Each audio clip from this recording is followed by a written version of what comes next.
Bienvenidos como siempre, estamos en viernes terminando la semana o casi, y con la comisión entonces de capacitación. Hoy vamos a presentar a la doctora Raquel Pioletti y al doctor Martín Colombo, quien rápidamente, cuando los propusimos, nos dijeron que sí, lo cual nos dan dos cosas. Primero, una gran satisfacción de tenerlos entre nosotros, y la segunda, un poco de tranquilidad, seguramente, porque todo lo que nos cuenten y expliquen nos van a servir.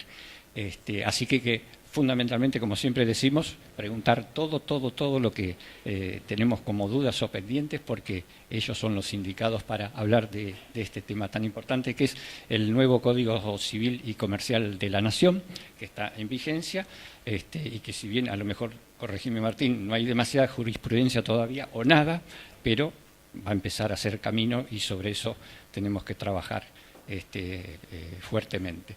El temario es bastante extenso, así que yo simplemente lo que voy a hacer es agradecer a todos ustedes, a los doctores por la presencia y la ayuda para con el colegio, a la comisión de capacitación, y nos quedamos atentamente a escucharlos. Gracias. Bueno. ¿Esto lo pago yo, acá? Sí, no sé cómo. Bueno, buenas tardes. Hago rápido la presentación. Raquel Pioletti es especialista en obligaciones y derecho de la responsabilidad civil, materia contractual, materia de responsabilidad. Es además jefa de asuntos jurídicos de obras sanitarias, pero no tiene nada que ver con las factibilidades y prefactibilidades y otras arbitrariedades que obras sanitarias suele cometer. Y además es estudiosa del derecho público. Yo, en cambio, no tengo ninguno de esos méritos, solo me dedico a estudiar el derecho administrativo, me especialicé en eso, trabajo nada más que en eso, y desde hace unos cuantos años, 10 o más, lo único que estudio son temas de derecho urbanístico. Es lo único que me gusta, me da placer, así soy de divertido. Por lo cual, meterme en este tema es entrar en un salir de mi core business, dirían los norteamericanos. Me salgo de mi ambiente y me meto en otro, pero como trabajo con algunas empresas que hacen obra pública y algunos desarrollos privados, o trabajo a veces con algunos colegios profesionales o con algunos desarrolladores inmobiliarios, a veces tengo que saber un poquitito de esto, y ese poquitito es lo que vengo a transmitir, tratando de volcar algo que pueda servir para el ejercicio profesional, pero que salga también de lo jurídico, de lo legal, que tenga en cuenta algunas otras cuestiones adicionales que pueden llegar a ser de interés. Y una de esas, según me parece, es un poco explicar rápido qué es el Código Civil y qué es la codificación, digamos. La codificación es, yo lo llamo así, una suerte de ambición regulatoria y ciertamente política, es decir, condensar, volcar en un solo cuerpo normativo, en un gran libraco lleno de leyes, de regulaciones, de principios, de valores, lo que la sociedad en un tiempo determinado necesita para regular las relaciones de la vida en relación de la vida en sociedad, de la vida entre personas físicas o humanas, como dice el Código Civil ahora, personas jurídicas y algunos otros que andan dando vuelta ahí, además de las personas, como las empresas. Es una ley común o ordinaria. Esto quiere decir que es una ley que no requiere ninguna mayoría especial ni ningún trámite especial para ser aprobada. Es como la ley que pudiera declarar a Mar del Plata la capital nacional del pullover de Punto Abeja. Bueno, esa ley tendría la misma mayoría que la ley que aprueba el Código Civil. Eso es importante, pero no desde el punto de vista legal, digamos, hay leyes que requieren mayorías especiales, como la ley que aprueba una reforma constitucional, pero no estas leyes. No obstante, como es una ley que condensa tanta normativa, tantas regulaciones, a veces tiene otro impacto y a veces genera algunos ruidos, porque al regular la interacción humana y la interacción entre personas y personas, regula también el patrimonio, los valores, la economía. Entonces, por eso se concierta tanto interés alrededor de esto.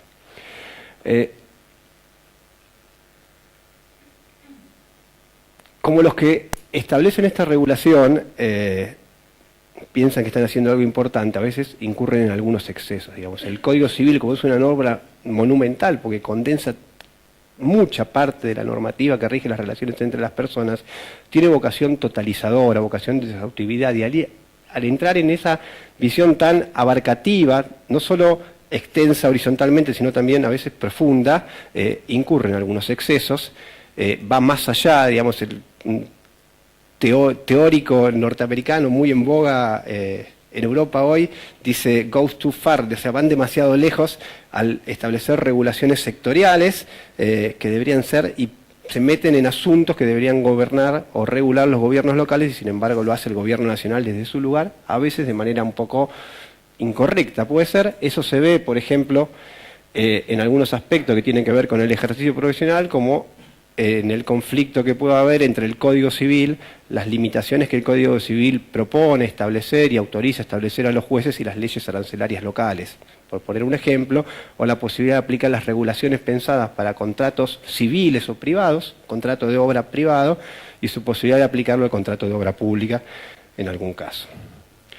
Eso es lo primero. Lo segundo es, esta es una ley que se aprobó un tiempo antes, que requirió de algunas discusiones previas, de alguna labor académica, alguna labor academicista, es decir, un vedetismo de los académicos, alguna labor política, conflictos políticos, y luego fue aprobada y después con una sola reforma en un tema que tiene que ver con los créditos UBA, entró en vigencia un tiempito antes, el 1 de agosto del año 2015. A partir de ahí empezó a regir, se establecieron algunas interfaces, es decir, algunos procesos transitorios para cómo se aplicaban las normativas anteriores, las relaciones que venían desde antes, los contratos que se habían hecho con el otro código, con las otras regulaciones, pero que venían después, los plazos de prescripción, pero lo cierto es que la vigencia de este código viene a partir de ese momento, trae algunas materias o algunas cuestiones o algunos contenidos importantes que es para el ejercicio profesional. Yo ahí listé 3 o 4 puntos nomás.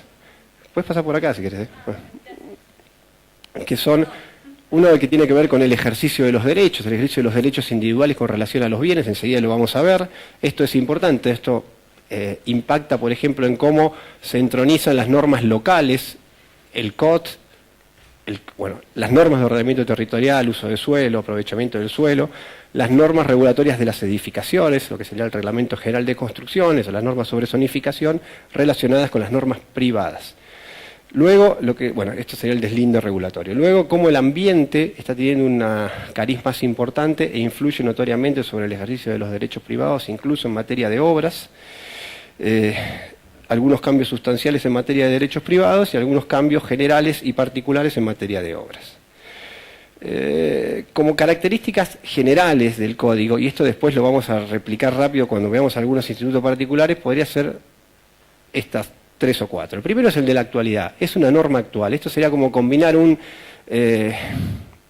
banco, una mesa de carpintero vieja con una herramienta de precisión un poco más precisa, actual, con un tablero electrónico. Me parece que esa es la diferencia. Antes teníamos un código que había nacido entre 1860 y 1870 y que se había ido maquillando y actualizando hasta la actualidad, pero no dejaba de ser un forá actualizado, y hoy tenemos un código que es un auto de hoy. Esa es la primera diferencia. Al ser un auto de hoy incorpora un lenguaje más comprensible, digamos, es la voz media de la sociedad en el lenguaje actual, por lo cual es mucho más comprensible, criticable, aplicable, que lo que podía ser una herramienta que hablaba de cuando no había calles, no había alineación, o recién comenzaba, los edificios eran bajos, había mucho más campo que ciudad, y la gente vivía mucho más en el campo que en la ciudad, que un código del tiempo actual. El segundo, que es un código medio casuista. Tiene muchas regulaciones, pero toma en cuenta una cuestión que para mí es muy importante. Los que lo proponen no lo piensan así, pero para mí se van a convencer de que es esto. El derecho no es una ciencia, el derecho es un instrumento o una herramienta. Por eso esa analogía entre el banco o la herramienta de precisión. Otro teórico norteamericano, de la izquierda norteamericana, que está así nomás de Trump, ¿no? Duncan Kennedy habla de los materiales jurídicos. Dice que los materiales que usan los jueces para cocinar, su labor es el de los casos, digamos. El derecho sirve para resolver controversias, y si no, no sirve. Controversias entre dos, me separo, no me separo, cuánta plata te llevo vos, cuánta me llevo yo, o para resolver controversias que después el juez tiene que tratar. Para eso es que sirve, es una herramienta de regulación de la vida en sociedad, para prevenir conflictos o para regular las consecuencias de los conflictos o administrarlos mientras están ocurriendo. No es una ciencia. Por eso este código que habla de casos, de aplicación de la ley privada para resolver casos entre personas jurídicas y personas humanas, tiene en cuenta eso. Y por eso mismo le da un realzamiento a la labor del juez. Tiene un marcado tinte judicialista. Entre las personas que lo hicieron, que lo crearon en el gabinete académico, academicista, había muchos jueces. Bueno, esos jueces le dan poder a los jueces, como corresponde, ¿no? Cada uno echa agua para su molino, y hay un realzamiento del rol del juez que no estaba en el otro momento. Esto se va a ir lanzando con el tiempo. Seguramente va a ir avanzando de a poco, pero por ejemplo, si un juez advierte que hay algún honorario profesional que se sube un poquitito más de lo que parece que la sociedad puede tolerar, puede morigerarlo razonablemente. Yo creo que, por ejemplo, con la última ley arancelaria de los abogados que la promovieron se fueron un poquitito lejos. Bueno, acaban de salir varias sentencias en distintas jurisdicciones que dijeron, no, hasta allá no pueden llegar, tienen que bajar un poquitito, porque nosotros que somos jueces estamos por acá, ustedes no pueden venir por acá. Lo bajamos. Bueno, esa morigeración la hace el juez aplicando su fuerza de resolución de casos, y este código lo realza en muchas veces hay que interpretar normas, o hay que aplicarlas, o hay que resolver o prevenir conflictos. Y lo último, que es un tema que me parece que es bastante importante en la actividad urbanística, pero también en la actividad arquitectónica, es el de los usos, prácticas y costumbres, que son considerados normas jurídicas, por lo tanto, normas jurídicas obligatorias y vinculantes, como se dice ahí, cuando las leyes se refieren a ellas, es decir, cuando están previstas, no cuando se oponen a ellas, y en materia de construcción privada esto ocurre bastante. Hay prácticas que por ahí se dan en un lugar y no en otro, y en el lugar en que esas prácticas se dan, esto se constituye en una norma jurídica. Se da, por ejemplo, con la aceptación, la recepción o el control de los materiales en una obra privada, es una cuestión donde hay ahí un cambio bastante importante, por lo cual me parece que hay que estar atento. Yo acá le puse una relación de conformidad, o de, bueno, hay otros que hablan de, en algún caso, de subsunción, es decir, que la práctica que se acepta como norma sea conforme con lo que generalmente se hace en ese lugar y en ese tiempo. Bueno, rápido. En materia de derechos reales hay algunos cambios importantes. El primero es en materia de conjuntos inmobiliarios, barrios cerrados, clubes de campo, urbanizaciones cerradas, como las quieren llamar, o parques industriales, empresariales o náuticos. Hay un capítulo del código que regula esto, hay un capítulo que lo regula bastante bien, establece normas básicas, un piso normativo, pero dice, para mí muy correctamente, que lo que importa acá no son las normas del Código Civil, las normas privadas, sino las normas públicas que dicten o las municipalidades o las provincias, ¿no? El decreto 27 del 98, el decreto 8404 del 86, barrios cerrados, clubes de campo en la provincia de Buenos Aires, las normas de geodesia que determinan cómo se subdivide, y agrega algunas cositas importantes. Que lo que tiene que ver con la zonificación, dimensiones, usos, cargas, son cuestiones que se rigen por las normas locales, por lo cual uno puede hacer un barrio privado, un desarrollo urbanístico, puede autorregular en su código interno de edificación aprobado por el desarrollador, pero tiene que tener en cuenta también las normas privadas. No puede hacer cualquier cosa ahí, sino que las normas municipales influyen en lo que ahí se puede hacer. Porque el ambiente es todo el ambiente. Entonces, el modelo de negocio que tiene IDICO, que coloniza un lugar, cambia las normas y lo desarrolla de manera incorrecta, con esto tiene cierta limitación. De hecho, han sido el grupo inversor de desarrolladores urbanísticos grandes que más ha criticado esta regulación.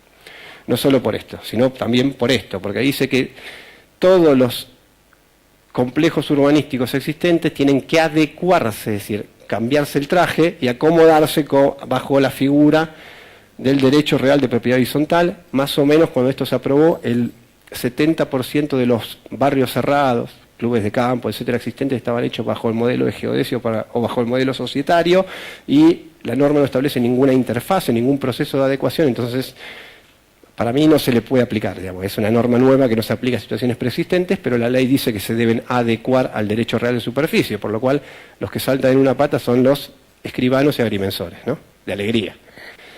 Es un tema donde se está planteado, hay algunas acciones de inconstitucionalidad planteadas por cámaras empresariales, por localizaciones locales, acá, no sé, de los desarrollos urbanísticos existentes en Mar del Plata, el más prolijo es Rumenco, y Rumenco está hecho bajo el tipo societario, digamos, una parcela igual a una acción con derechos sociales sobre la parte común, y eso en este caso estaría en contra, y tendrían que adecuarse como si fuera una propiedad horizontal. Segundo cambio que me parece importante es el derecho de superficie, es decir, la posibilidad de ser dueño como dueño de una casa hasta por 70 años, no del suelo, sino de lo que va arriba o de lo que va abajo. Esto es un derecho que en nuestra legislación no estaba prevista, pero que se usa mucho para los desarrollos urbanísticos, para las reconversiones de áreas, para las inversiones en el sector estatal. El Estado tiene que requerir mayorías especiales a veces para vender sus inmuebles y por lo tanto, o hacer procesos de consulta con la Ciudad de Buenos Aires, pero por lo tanto para poder vender de esta manera se desprende del dominio, pero solo por 70 años, a los 70 años vuelve con las mejoras que existen. Se han hecho, es una manera de encontrar financiamiento, porque eso es prenda de garantía, de hipoteca, por lo cual es una manera de hacer desarrollos. Hay, no sé, la mitad de los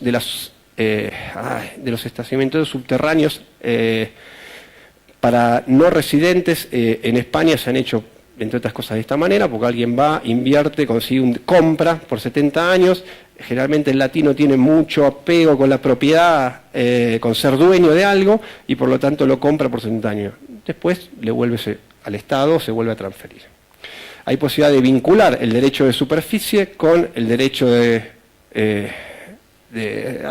¿cómo ando hoy? Con el derecho de propiedad horizontal, por lo cual uno podría vender un espacio, una parcela, un inmueble por 70 años, se vincula con el derecho de propiedad horizontal y se funciona una propiedad horizontal sobre un derecho de superficie por 70 años. Ejemplo, no es idéntico, pero es parecido. La reconversión del puerto de Santa Fe se hizo con concesiones de 60 años. El puerto viejo de Santa Fe, donde está Puerto Amarras, el casino, todos esos lugares, son concesiones estatales que se dieron por 60 años, con el peligro que tiene para el inversor que la propiedad sea estatal y que se mantenga bajo un régimen concesional, porque hay mucho riesgo político, digamos, en nuestro país. La estabilidad del contrato no está fuerte, porque hay un poder, lo que se llama el régimen jurídico exorbitante, derecho público muy fuerte del concedente estatal. Entonces hay un riesgo político muy grande. Si esto se hubiera usado como alternativa, el inversor por ahí podría haber hecho una inversión un poco más fuerte y prestar un servicio mejor, porque va a estar más seguro, más sólido su derecho. Es relativo, pero desde lo ideal esto es posible. Después, en materia de contratos, esto que va así de a uno se me puso solo, no sé cómo se pone. Hay algunas mejoras. Hay alguna mejora en materia de definición, porque utiliza el léxico actual, digamos. Cuando habla, el léxico que utiliza es el actual, por lo cual cuando uno sabe qué es contrato me parece que es más actual.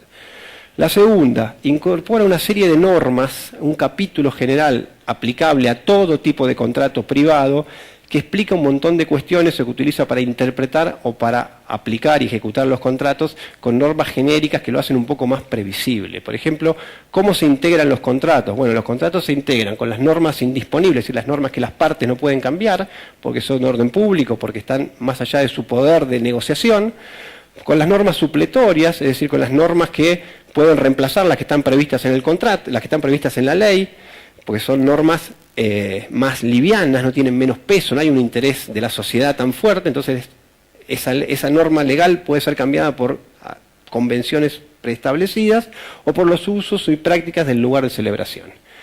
Se regulan las tratativas previas, esto es bastante importante porque se establecen normas de interpretación de cómo son las tratativas previas y cuáles son las diligencias, las actuaciones principales y secundarias que comitente y contratista tienen que cumplir en los contratos.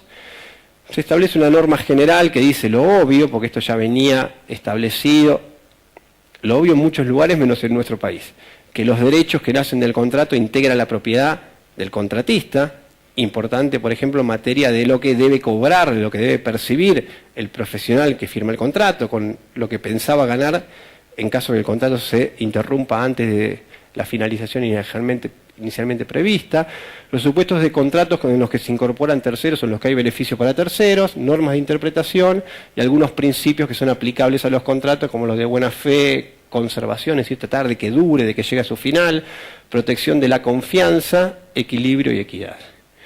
Después, en materia particular, estas dos normas de arriba son generales, pero las puse igual acá, se regula el subcontrato, algo muy pero muy habitual en las obras públicas y privadas, es decir, los contratos que derivan de otro contrato y que se vinculan a través de otro contrato, contrato por dirección por contratos separados. Bueno, hay una norma general ahora en el Código Civil que puede resultar aplicable con algunas cuestiones interesantes. Los contratos conexos, que son contratos vinculados que prestan un servicio accesorio, pero que no necesariamente se vinculan con la obra final, pero que tienen alguna conexión. Esto en materia de responsabilidad puede ser importante, por ejemplo, con lo que puede ser una nivelación de suelo, un trabajo hidráulico, hídrico, para después poder hacer una obra, pero empezarla bastante tiempo después, o hasta con trabajos de consultoría. Y después hay algunos temas importantes que pueden ver con esto, con lo que son un capítulo general sobre contratos de consumo para el adquirente de obra nueva. Esto no se aplica a la labor profesional, pero sí se aplica, por ejemplo, para que pueda adquirir una obra nueva, alguna maquinaria, los contratos de leasing y los contratos de fideicomiso inmobiliario y financiero. Son algunos de los cambios importantes que este código trae. Después, esto es lo último, como para terminar este capítulo, que es las relaciones que hay entre lo que es derecho privado y derecho público. Es decir,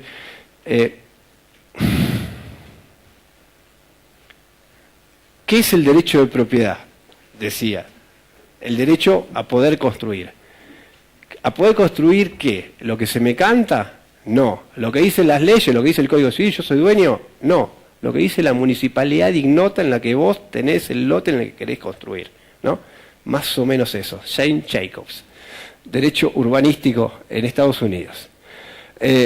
Por lo cual, hay una norma hoy, que es el artículo 1970, que es la que establece cómo se relacionan las normas que establecen y regulan el derecho de propiedad inmobiliaria con las normas que otorgan potestades y atribuciones a los gobiernos locales, mayormente municipales, para regular cómo se va a ejercer ese derecho de propiedad. Es una norma de deslinde regulatorio que dice que que puede haber limitaciones y restricciones al dominio en interés privado, las viejas luces y vistas del Código Civil, pero puede haber restricciones y limitaciones al dominio en interés público, los retiros, la alineación, el plano límite, la densidad, el FOS, el FOT, porque cuidan el ambiente o cuidan la vida en sociedad, ¿no? La urbanidad. Ahí hay un realzamiento del poder de los gobiernos locales para regular algunas cuestiones. Yo pongo un ejemplo chiquitito, que es el último que está acá. El Código Civil anterior, cuando regulaba las luces y vistas, establecía que había que tener 3 metros de la saliente lateral, el balcón o la ventana que miraba a la casa al lado. Bueno, ahora no dice nada, ahora dice que en ese caso se aplica la norma administrativa aplicable en cada jurisdicción, y el COT local dice 1,5 metros, ¿no? Entonces ahí hay 1,5 metros más, donde se entiende que es tolerable un saliente o una ventana hasta que empieza a jorobar sustancialmente al otro y se vuelva ilegal. Esto es una cuestión bastante importante.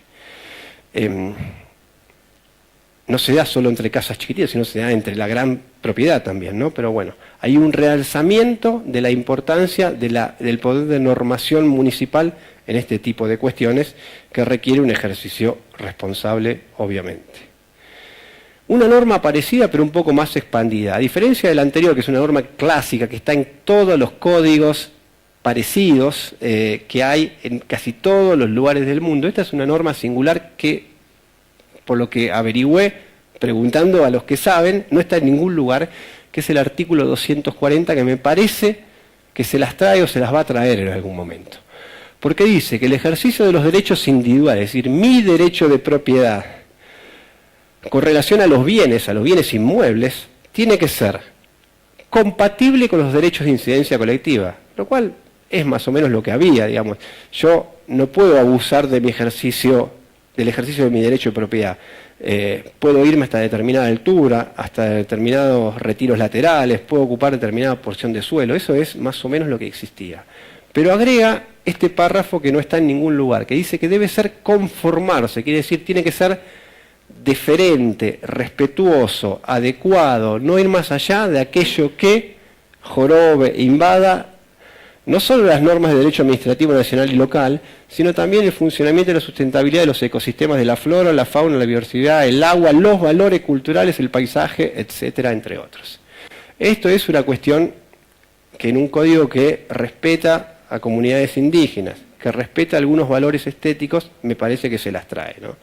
Hay un caso bastante importante que ya tiene bastantes años, de una vista en un edificio, es el monumento a la bandera en Rosario, que en algún momento por la ejecución de otro edificio delante, dio lugar a una acción judicial y el valor estético que tenía incorporado ese edificio, que era poder ver el monumento detrás, se tuvo en cuenta. Bueno, es un artículo que se las trae, que además consagra otra vez el realzamiento de la precedencia de la norma local sobre las normas generales. Hay otro caso que es bastante importante acá, que es el caso, es un conflicto de poderes, Municipalidad de Ensenada con Provincia de Buenos Aires del año 2009. En Ensenada no había camas en ningún lugar de internación para menores, no sanitario, de internación, no sé, esos hogares de menores. La provincia dice, lo voy a hacer en este terreno que tengo en la Municipalidad de Ensenada. La Municipalidad dice, no, yo soy el soberano en la jurisdicción local y la norma de zonificación dice que si vos querés poner un instituto de menores tenés que ponerlo allá, acá, pero acá no. Y dice, pero yo soy la provincia, lo voy a hacer acá. Bueno, se presentó un conflicto de poderes, el conflicto de poderes es una suerte de juicio que se plantea directamente ante la Corte, y en la Corte le dieron precedencia a la norma local. Dijo, la provincia puede ser la dueña, puede haber un interés público provincial muy fuerte en establecer un instituto de menores, pero la regulación, el ordenamiento del espacio local lo define la municipalidad. Para redactar esta cláusula consultaron al que hizo el voto en ese caso, que es un juez de la Corte Suprema, de la Suprema Corte de Provincia de Buenos Aires. Ahora bien, vamos ya rápido a contratos de obras y de servicios. Algunas cuestiones importantes. Como les dije, la terminología es más simple. Antes se hablaba de comitente, empresario, ahora es más fácil, es comitente y contratista. No se dan más vueltas, las mismas palabras se usan siempre para contrato de obra, para contrato de servicio. Se deja hablar de contrato de locación de obra, de locación de servicio, se habla de contrato de obra y contrato de servicio. Esta lectura se repite, este léxico se repite en todo el código, por lo cual lo hace, me parece que bastante más simple. En segundo lugar, ¿es un contrato de resultado o es un contrato de medios? ¿Es un contrato de servicio? Bueno, eso depende de cuál sea la naturaleza del contenido del contrato. El código establece algunas presunciones. Dice cuándo se entiende que hay, si no hay una aclaración específica que es un contrato de obra, se asegura un resultado. En cambio, cuando hay un contrato de servicio, se asegura la prestación de un servicio con la mejor herramienta que uno tiene para volcarlo. Esto es bastante simple, pero tiene sus derivaciones en materia de responsabilidad y obligaciones del profesional que la doctora Pioletti les va a decir muy rápido. Yo todo esto lo dejo, se los mando, así que no hay problema, o lo queda acá. La segunda, en materia de obras y servicios, el código tiene un capítulo general que es aplicable a los dos tipos de contratos, un capítulo específico aplicable específicamente para el contrato de obra, un capítulo específico aplicable específicamente para, no son capítulos, lo llamo así, el contrato de servicios. El que habla de obra dice que las regulaciones que contiene sobre el contrato de obra civil, privada, son aplicables en algunos supuestos, se integran con las reglas específicas que resultan aplicables. Me parece que esa palabra integra no es la más feliz en lo que se llama interpretación jurídica, pero esto tiene que ver con esa vocación expansiva, totalizadora, de meterse en todos los asuntos que tenían quienes hicieron el código y lo aprobaron. Digamos, llegan hasta regular trámites que se hacen ante los registros civiles para algunas cuestiones, cuando esas son regulaciones que claramente tienen que regular las autoridades locales. En segundo lugar, tiene unas cláusulas bastante importantes que son las que sistematizan las obligaciones mínimas del prestador de servicios o del contratista. Están listadas de manera más o menos específica lo que no podés zafar de hacer, salvo que en el contrato establezcas algo parecido. Eso está en estos dos artículos. Las obligaciones del contratista o del prestador de servicios, está en la parte general, son las que aparecen ahí listadas, que son obviamente obvias, pero bueno, a veces no está mal que la ley cumpla una función docente de remarcar y realzar lo obvio para que se tenga en cuenta y no haya después alguna interpretación distinta. No. Rápido, ejecutar el contrato conforme con las reglas legales, las estipulaciones contractuales, los usos y costumbres, las agregué yo, y los conocimientos adquiridos. Informar al comitente sobre los aspectos esenciales del cumplimiento del contrato y también informar al comitente sobre aquellas contingencias que puedan afectar la durabilidad, la conservación o el cumplimiento del contrato. Es decir, el código establece un deber preventivo, una obligación preventiva de prever daños. Establecido, diría, casi como una carga. Digamos, hay que actuar antes de llegar a una consecuencia que pueda afectar en primer lugar al contrato y en segundo lugar a las partes. Los contratos están firmados para que duren y para que se cumplan. Ese es el interés primordial que hay en los contratos. Hay también obligaciones para el comitente, ¿no? Obviamente pagar, proporcionar colaboración, recibir la obra si fuera ejecutada, y veremos que después hay algunas más. Sistemas de contratación. Esto lo paso muy rápido, esto queda, yo lo que quiero es dar el paneo para después poder hablar de responsabilidad, y un temita ahí que hay con el tema de honorarios. Los sistemas que el código prevé son los sistemas clásicos, ¿no? De ejecución, el ajuste al SAO, la unidad de medida y el sistema de coste y costas. Tiene 3 cláusulas en donde los explica más o menos en qué consiste cada uno, para que no haya dudas que puedan dar lugar a problemas. Por lo cual admite otros sistemas un poco más complejos, ¿no? Hoy hay, no sé, lo del sistema de construir, operar y después transmitir hasta poder recuperar el costo. Hay sistemas que, bueno, aparecen ahí mencionados, ¿no? Diseña, construye, las siglas están en inglés, ¿no? Pero esto estoy hablando de obra. Hay después algunas regulaciones que están naciendo lentamente, esto para referirse a la obra pública, al contrato de obra pública, que están desvinculando a las leyes de obra pública de lo que es la obra pública, ¿no? Había una vinculación demasiado fuerte entre el contrato de obra pública y la obra pública, pero uno puede tener una obra pública sin contrato de obra pública. Se puede construir una obra pública sin contrato de obra pública. Se puede construir una obra privada y se le puede donar al Estado, se transforma en pública. Se puede construir una obra pública mediante el contrato de concesión de obra pública. Se puede construir un contrato privado mediante alguna de estas formas. Se puede construir una obra pública mediante hoy el régimen de participación público-privada, donde los riesgos se les transfieren al operador privado, construye, recupera y después transfiere, pero él financia la obra, no hay fondos estatales en eso. Entonces hay otras maneras de llegar a la obra pública sin que sea por el contrato de obra pública. La primera de las cuestiones conflictivas, pero que también evidencia o desnuda esa vocación totalizadora de los legisladores nacionales, me parece que se da con relación al precio. En el contrato de obra, la ley nacional dice que el precio se fija libremente entre las partes. Obviamente, ¿por qué? Porque son mayormente legisladores de Buenos Aires que no tienen en cuenta que existen otros territorios un poco más grandes que la ciudad de Buenos Aires, que son las provincias, y en un sistema federativo, federal, las provincias tienen poderes regulatorios que no le concedieron o que no le delegaron a la nación, por lo tanto el ejercicio profesional particular lo regulan las provincias y los honorarios de los profesionales los regulan las provincias. Esto, por más que parezca una cuestión obvia, si se mira desde las alturas inmensas desde la cual está mucha de la gente que vive en Buenos Aires, no es tan obvio. Alguna vez se presentaron algunas consultas con relación a esto al colegio, acá y en algún otro colegio. El Código Civil lo que dice en el artículo 1255 es que el precio se determina por el contrato, la ley, los usos o en su defecto por decisión judicial, y que si las leyes arancelarias dice no pueden cercenar, coartar, restringir, limitar la facultad de las partes de determinar el precio de las obras y de los servicios.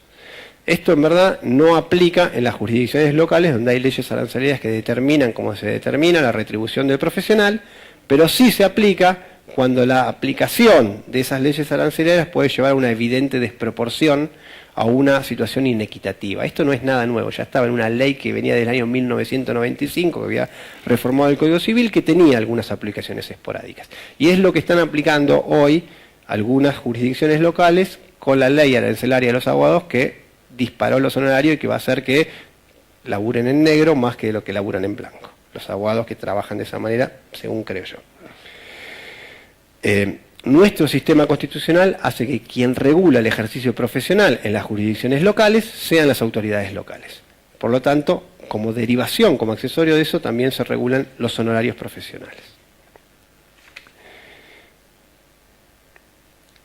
Bueno, esta es una síntesis. Estos son algunos temas que me parecen a mí importantes. Las variaciones del precio, los cambios de precio, la regla más o menos se mantiene, digamos. los precios de los contratos en principio no se pueden variar. El modelo tipo de contrato que utiliza el Colegio de Arquitectos de la Provincia de Buenos Aires, para mí, es de la década del 80 y está absolutamente desactualizado, pero bueno, es el que está ahí. Tiene algunas cláusulas que, no sé, en perspectiva actual, hoy, en la justicia, me parece que tendría algún descalce, por lo menos etario, con quienes lo van a resolver. Lo que rige es este artículo, bueno, que si la obra se contrató por un precio global o por unidad de medida, ninguna de las partes puede pretender la modificación. Los términos son más claros, incorpora, además del costo de la obra, que es lo que decía antes, el costo del trabajo profesional. Esto está hablando de una obra, ¿no? Contempla que las variaciones pueden ser tanto las que lleven a aumentarlo como a disminuirlo, antes se hablaba solo de aumentarlo, y prevé que cualquiera de las dos partes sea la que puede plantear esta cuestión, pero ninguna de las dos lo puede hacer. Antes había como un reconocimiento de alguna potestad adicional en parte del comitente por sobre el contratista. Hay una cláusula que para mí también está bastante bien con relación a las variaciones de proyecto. Esto obviamente es una cláusula disponible, ¿no? En el contrato se puede establecer algo distinto. En el contrato B, ¿no? Porque a veces está el contrato típico que firma que se pasa por el colegio y está el contrato B donde se establecen todas las regulaciones más reales, ¿no?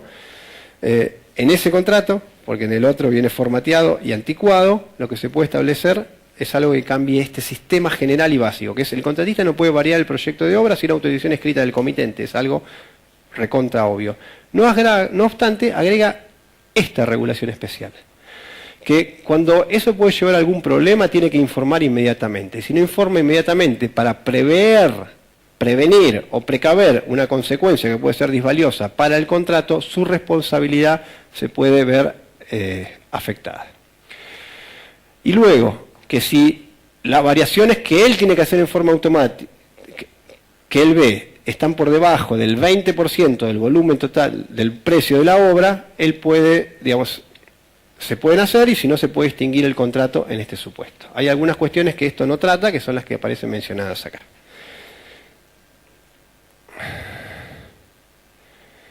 El desistimiento unilateral del contrato se puede hacer por parte del comitente. Obviamente debe indemnizar al contratista, no solo por los gastos y trabajos realizados, sino también por la utilidad que hubiera podido obtener. Esto es una norma que está prevista de ese modo. Como vimos, los derechos resultantes del contrato se incorporan al patrimonio de las dos partes, pero en el contrato se pueden establecer previsiones. Bueno, si se termina antes el contrato, la indemnización va a ser del tanto por ciento de lo que ya percibiste, de lo que queda por cobrar. Eso es una cuestión que puede ser disponible para las partes, en tanto las dos acuerden una salida menos conflictiva y tal vez menos onerosa para ambas.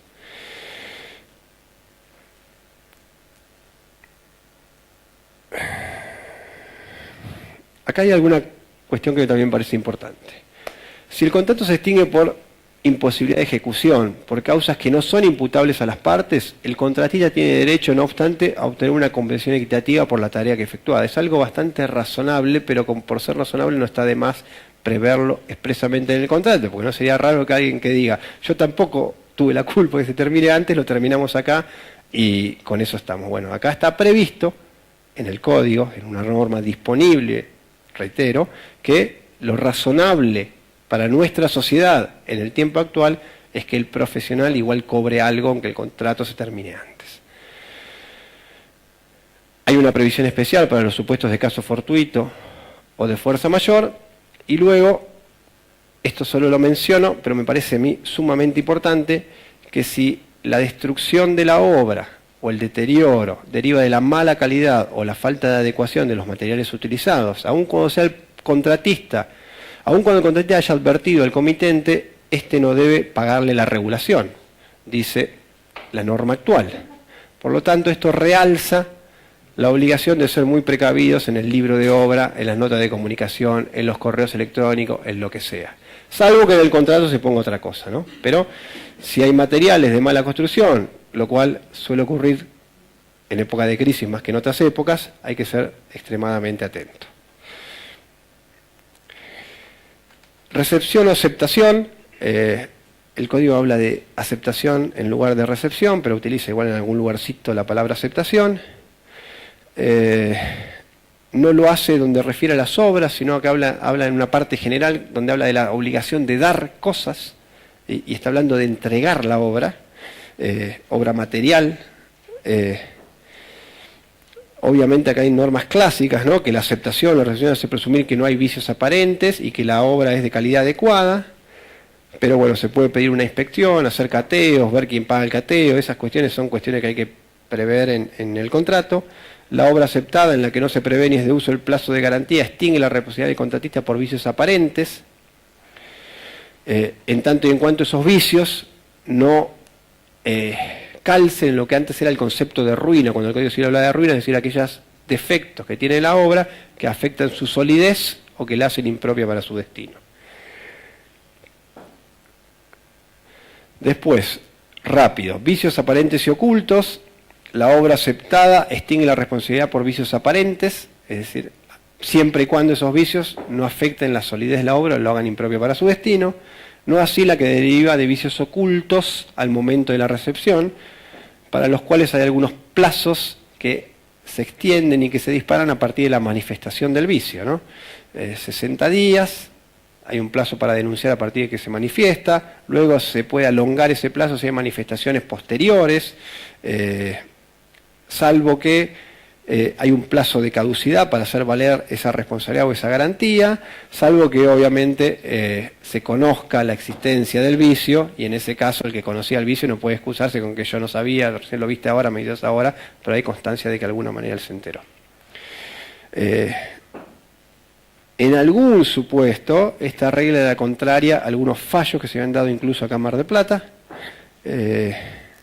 pero por lo que entiendo es la que la doctrina, quienes escriben de derecho, mayormente expresaban. Esta es la síntesis de lo que dicen las normas que son aplicables.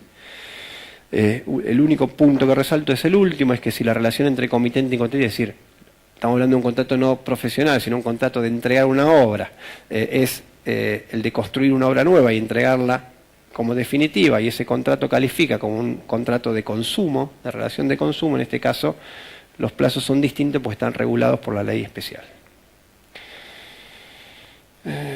Esto lo voy a dejar. Y vamos al supuesto de ruina.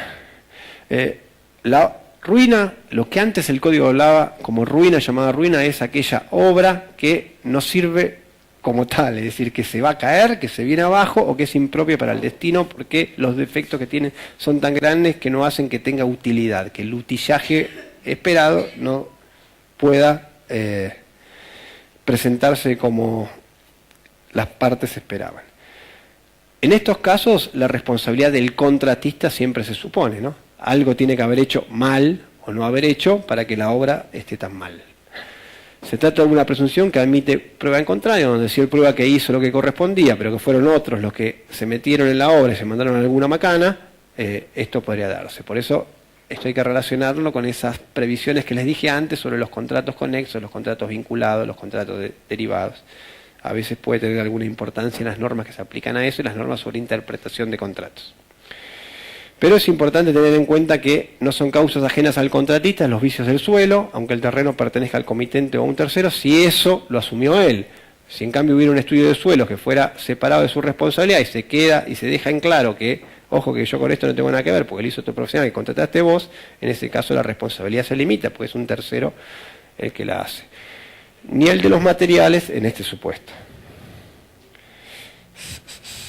Acá.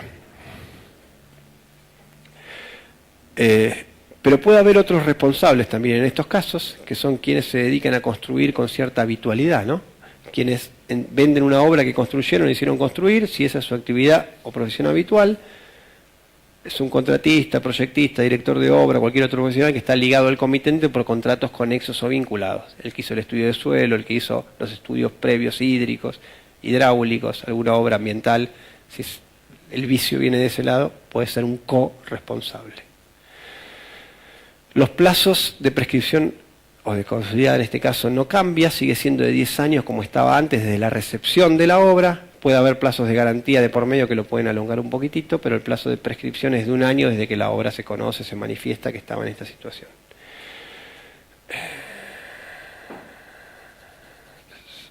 y esta es una cláusula bastante importante, que obviamente son esas cláusulas que no son disponibles, es una norma del código que las partes no pueden cambiar. Si las partes previeran algo en un contrato en contra de esta limitación, diciendo yo me hago cargo de la obra, yo la construyo, yo te la entrego, pero no me hago responsable si se viene abajo, bueno, esa cláusula se entiende como no escrita, porque es una responsabilidad que le es inherente, propia, del que está encargado de construir. Termino rápido, hacemos un break y después la parte de responsabilidad, que es lo más importante, cómo todo esto se vuelca en la labor profesional, está a cargo de la doctora Pioletti, que es, este código, esta norma tiene algunas cosas buenas. Lo que creo que es bueno es que es comprensible, uno lo lee y lo entiende. Es una norma actual, es lo que hay habitualmente en los contratos que hacen ustedes, en las memorias, en los requerimientos. Es bastante habitual, las normas son simples de entender, no tienen ninguna palabra rara hecha por abogados que quieren hablar complicado para que nadie entienda y ellos hagan lo que quieren, ¿no? Esto es bastante habitual en la decisión judicial, ¿no? Hay una escuela norteamericana que se llama de la interpretación de cómo se producen las sentencias judiciales, y habla de la complejidad que usan los jueces en su terminología y muchísimos abogados para hablar complejo, no para hacerse los importantes, sino para que no los entiendan y hagan lo que se les cante, más o menos diría así, ¿no? Profesor de la Universidad de Colorado. La segura es que mejora el tratamiento de algunos aspectos usuales en esta clase de contratos, incorpora precisiones, sistematiza obligaciones. Desde el punto de vista estructural, organizativo, el código es bastante bueno y si uno tuviera que redactar un contrato y más o menos sabe de qué se trata, a veces hay muchas normas en las que se vuelve un contrato que solamente podría, si uno quisiera hacer un contrato, es innecesario porque está en el código, pero podría trasladar las normas del código a un contrato y quedaría un contrato bastante bien integrado con normas bastante razonables. Habría que tener cuidado con algunas cuestiones como el que hablamos recién de los materiales, los plazos de garantía, los plazos de caducidad, la manifestación de los vicios ocultos o los supuestos de ruina, pero hay algunas cuestiones que el código no trata. No me parece mal. La acción directa de los trabajadores, proveedores y subcontratistas del contratista contra el comitente era una norma que el código anterior tenía y ahora se decidió sacarla porque se entiende que eso está previsto en otro tipo de normas. Las consecuencias del vencimiento de los plazos de garantía, el supuesto de recepción provisoria y las garantías tampoco tienen ninguna previsión específica. Eso lo puse yo acostumbrado a la obra pública, la verdad. En obras privadas se prevé a veces, pero bueno. Y la intervención de algunos sujetos habituales, proyectista, director de obra, representante técnico, etcétera, que no aparecen previstas acá y que, según creo yo, repito, esto es una idea mía, están insuficientemente tratados en las regulaciones provinciales existentes, ¿no? Porque los roles profesionales no están demasiado bien definidos en una norma que los condense.